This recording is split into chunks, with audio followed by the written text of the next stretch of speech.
What are the items not recorded in the sales book, sales return book में कौन से items record नहीं किए जाते हैं। तो देखिए ये वो हैं,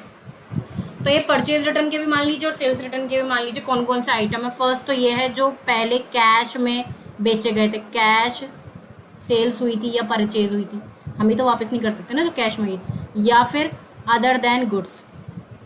अदर देन गुड्स का मतलब हो गया कि मान लिया आप किसी से कंप्यूटर खरीद कर लेकर आए हैं और आप उसको वापस करना चाहते हैं, आप उसको रिटर्न करना चाहते हैं, तो वो किसी भी ना तो परचेज रिटर्न बुक में आएगी ना ही सेल्स रिटर्न में, क्योंकि वो गुड्स से रिलेटेड नहीं है। देखिए गुड्स का मतलब क्या होता है, गुड्स का मतलब होता है कि जो बिजनेस आप कर रहे हो ना, मान लिया मेरा रेडीमेड्स का बिजनेस है, रेडीमेड्स गारमेंट्स में बेचती हूँ, शर्ट पैंट वगैरह वगैरह। तो अगर मैं कहीं से शर्ट खरीद के लेके आ रही हूँ, पैंट्स खरीद के लेकर आ रही हूँ, या फिर स्कर्ट्स खरीद के लेकर आ रही हूँ, मतलब कपड़े का अगर मैं खरीद के लेकर आ रही हूँ, तो वो मेरे गुड्स में काउंट किए जाएंगे क्योंकि मैं उनको बेचने वाली हूँ। लेकिन अगर मैं फर्नीचर खरीद के लेके आ रही हूँ जो कि मेरा बिजनेस में नहीं है, तो वो मेरे गुड्स में काउंट नहीं किए जाएंगे। तो कौन कौन से ऐसे आइटम्स हैं जो सेल्स रिटर्न बुक में या परचेज रिटर्न बुक्स में मेंशन नहीं किए जाते, वो तो एक तो ये है कि अगर आपने कैश में सेल्स या परचेज किया, दूसरा है कि गुड्स के अलावा अगर आप कुछ रिटर्न कर रहे हो तो वो भी इसमें नहीं आएगा। And I hope this is the proper explanation to this question.